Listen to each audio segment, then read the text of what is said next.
Hello, welcome to another top video.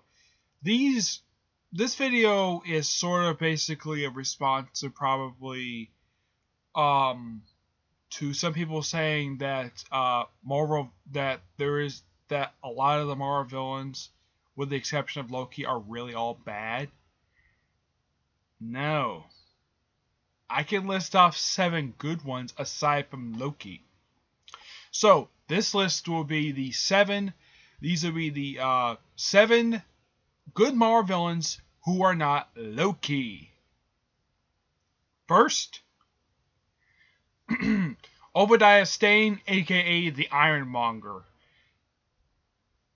Starting off with the very first villain of the Marvel Cinematic Universe. Well, the first one production-wise, even though that the first chronological villain was the Red Skull, which I'll get to him soon.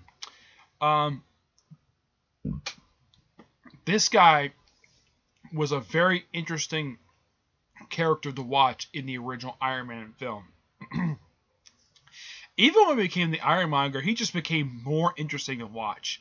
He was interesting before and after he became Ironmonger, but even though he became a little more interesting when he put on the suit, he was interesting. He was calculating. Jeff Bridges himself did a fantastic job playing the character, and even Denny O'Neil himself. I heard this in a Kevin Smith podcast that he was actually impressed with how the film did what they did with Obadiah Stane. So that's the first good one. That's the first of 7 I'm gonna name. All right. Next up is number 2 is the Red Skull, who is chronologically the first Marvel villain. The Red Skull, if you watch Captain America: First Avenger. This film, during this film, whenever he cuts to the Red Skull, he's one of the most interesting characters to watch on screen. And yet he gets overlooked because of Loki. Yes. I think his name is Victor Hugo. Hugo Weaving. Yeah, Hugo Weaving, the actor who played Red Skull. In my honest opinion, he did a great job playing the character. He was interesting to watch, and he had a great look to him. I love the Red Skull look. I'm glad the fact it wasn't a mask. Though, I'm sure for some people who wanted to be accurate to the comics, that they probably wanted him to wear the act. It looks like he's wearing a mask, but no, it looks like a bit of CGI. The CGI his nose out, but yeah, I wasn't expecting him to wear like a regular Nazi uniform. I mean, him being connected to Hydra, that was a bit something for the movies. Of course, they later retconned in the comics that he really was part of Hydra, despite the fact that prior to this film coming out, he was just a Nazi. And having Hydra being his own thing was actually a really neat concept. And I thought he was a very good villain. It's just too bad they can't bring this character back, because he didn't die. He did not officially die. I mean, if you look at the Phase 1 villains, aside from Loki, he's like one of 2 other villains who never officially died in Phase 1. The other one was Abomination. He was captured. The only villain who actually officially died in Phase 1, there was 2. It was Obadiah Stane and Whiplash. Which, the reason why he's not on the list, it's because he wasn't an interesting villain anyways. And though Mickey Rourke did a great job playing him, he just wasn't interesting. And I think that making him an anagram of 2 different Iron villains was kind of a mistake. I mean, if you wanted to use Whiplash, use Whiplash. If you want to use the Ironmonger, use the Ironmonger. If you want to use Crimson Dynamo, use Crimson Dynamo. I get the fact they can't use him because Crimson Dynamo is a communist villain. Whiplash they could have used, but the guy wears though the actual Whiplash did show up on Agents of S.H.I.E.L.D., but the version that they used for Mickey Rourke, the Mickey Rourke character, they kind of brought him into the Marvel Comics thanks to the miniseries Iron Man vs. Whiplash. So you can kind of thank the movie for that, but the comic version is a lot better than the movie version of this version of Whiplash. Okay? Alright. Next up is Alexander Pierce. Him, and he's number 3. Alexander Pierce, from when you watch the film, you're like, this guy's a really good character. It wasn't exactly it was a little bit predictable that he was going to be the main villain of the film. So it was a little bit of a surprise for some people who actually saw the film to see that he was the main villain. It was a great plot twist. I got handed to the Russo brothers for doing that. Excuse me. Especially since the character in the comics is not a villain. He is an old friend of Nick Fury's. Well, the white Nick Fury, anyways. But yeah, him being revealed as the main villain, that was a great plot twist. And Robert Redford himself is a great actor. So kudos for him doing that. All right, that was number 3. Number 4 is Ultron. Yep, number 4 is Ultron. Why Ultron? Because he's such a great villain, and I love what James Spader did with the character. He's such interesting to listen to, and his look was awesome. I love his look. Though I kind of missed the ant look that he was normally associated with. But the reason... Now, here's the thing. In the comics, Hank Pym was the one who created Ultron. In Age of Ultron, it was Tony Stark. Now, there was a reason for the change. Because of the Ant-Man film being delayed. Where it had been on the show, it had been sort of been in production because of all the delays that the film had gone under since 2006, even though it came out last year. That's the reason why it was changed to Tony Stark. But he was a great villain. And he was still very interesting to watch on screen. And despite the fact he's more talky than in the comics he's not that talkative at all. If you read a lot of his early appearances, he's not that talky anyways. So Spader making him an interesting and sort of comedic villain. Sometimes he was actually quite funny to watch on screen, but yeah, another good villain.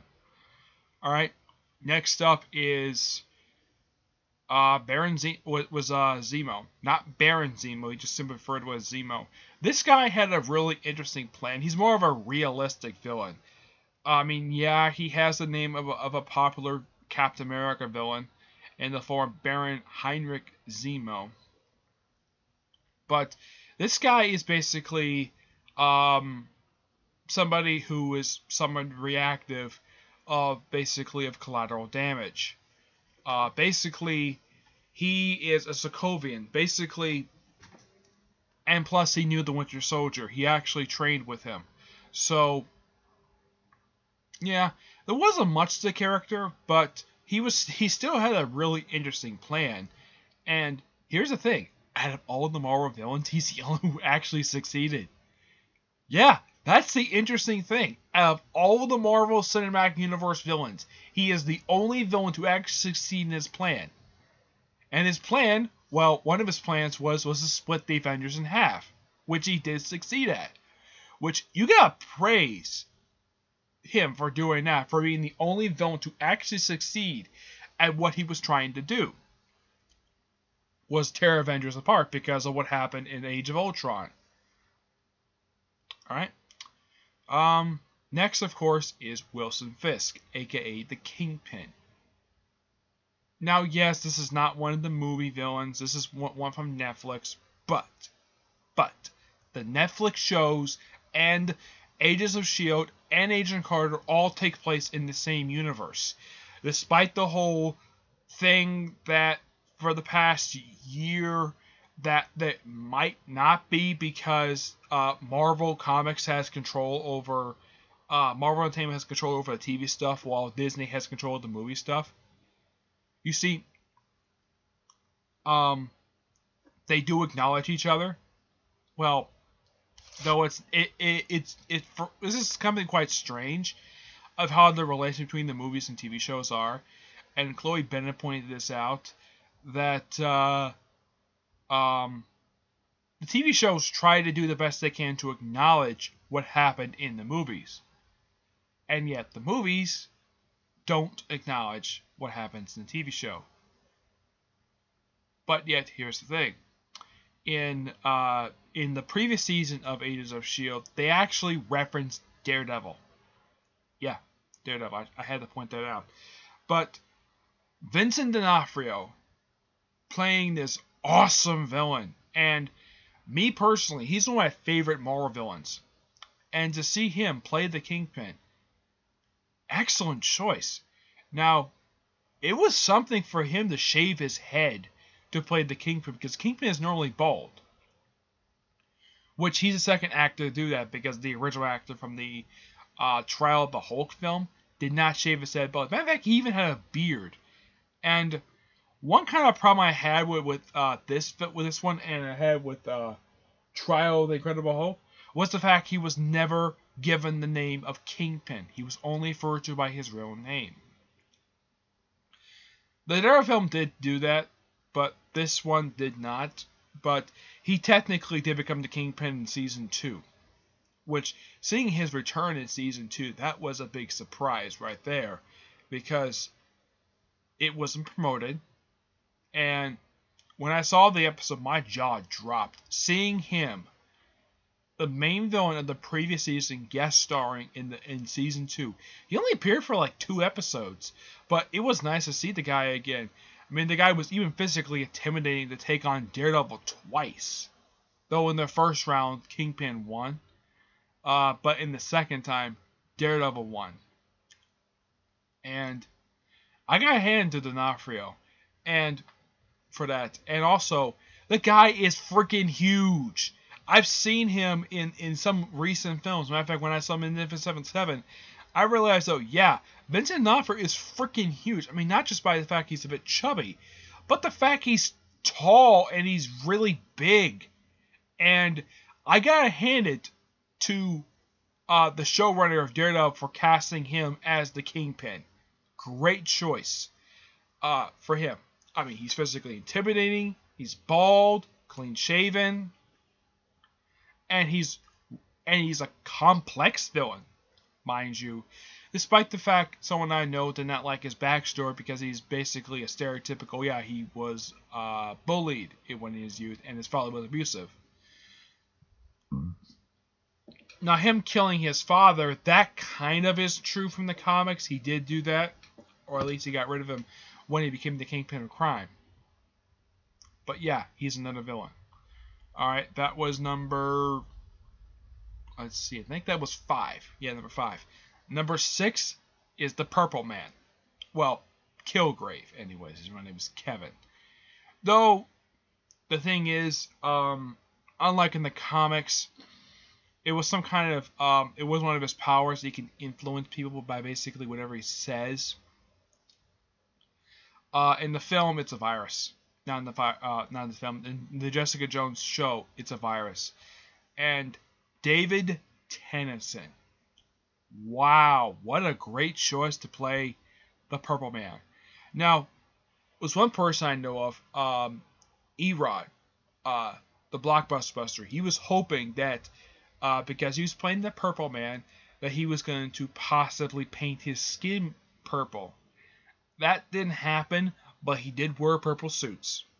Yes, I do praise the Netflix shows for allowing him to wear purple suits. And the fact he's very influential. And I thought it was a little odd, though, that his real name was Kevin. Now, I get the fact they were calling him Kilgrave the whole time, but his real name being Kevin? Really? Okay. Even though his real name is Zebediah Kilgrave. And he was never referred to as the Purple Man at all the whole time. And also, I gotta point out, he's the first, he was technically the first villain from Netflix shows to actually be killed by the main character.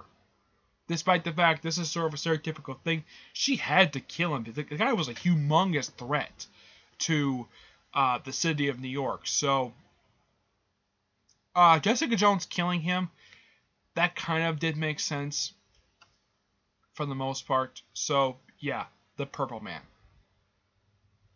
Alright, there is one other villain I've got to mention, and even though he's a supporting villain, but I've got to bring him up. Brock Rumlow, aka Crossbones. He's only appeared in 2 movies. He appeared in Winter Soldier, and he appeared in Civil War briefly at the beginning before his apparent death. They never actually confirmed his actual death.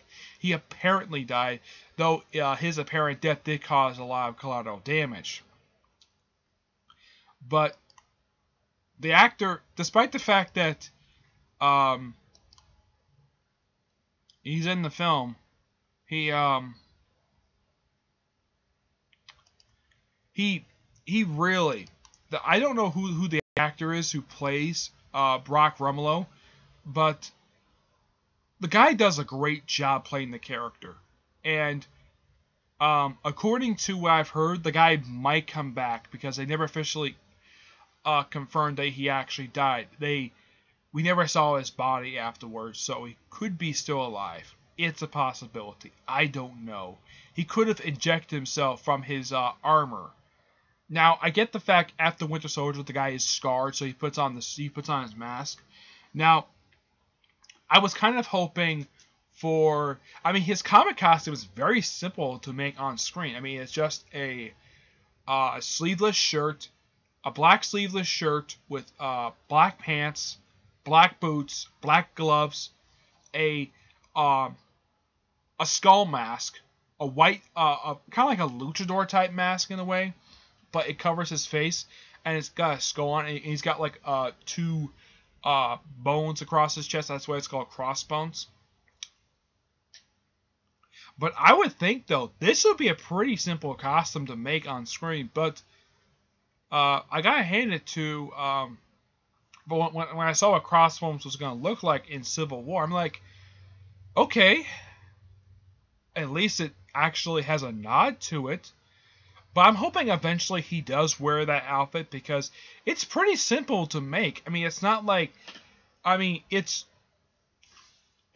you see a picture of it on Wikipedia, they have a picture of it from the Brubaker run. They have him on the cover, where his outfit is black gloves, black sleeveless T-shirt, black pants, black boots, and the shirt has 2 bones across it. And of course, he wears a black mask with a white skull face on it. Pure and simple. That's an easy costume. That's an easy costume time right there. If you want to update it, fine. Him giving him armor, that's a bit odd, but it probably does make sense because of what happened to him in Captain America for Winter Soldier. But I had to list him as a good Marvel villain because even though he doesn't get much screen time in either both Winter Soldier and Civil War, now, in the comics, the guy is a racist. Now, there's a small little hint in Winter Soldier that he's a racist. In, like, one brief scene. So, I do like the fact they kept that in there. If you listen to his dialogue just before he fights the Falcon, you can kind of hear that he is kind of a racist. But very mild. Mind you, is a little bit. It's one little line of dialogue per se that he's a racist because the guy in the comic is a full-blown racist because he's a Nazi. He's a neo-Nazi in the comics. In the film, he's a former member of a group known as Strike. Okay, maybe they have him be a Nazi. I don't know. I don't mind the fact he was Hydra. I didn't have a problem with it because, well, Hydra was a branch of the Nazi Party, so it kind of does make sense. But those are my seven good Marvel villains who are not Loki. So that's it for this episode. That's it for this video. Stay tuned for more. Please be sure to subscribe to my channel. Give this video a thumbs up, and list down the comments below of seven good villains that you guys can think of who are not Loki. Because a lot of people think that Loki is the only good villain, even though I just listed 7 good ones. Okay, just listen to the comments below of 7 good villains, 7 villains that you think are good who are not Loki. Okay? But until then, I will see you there. Bye.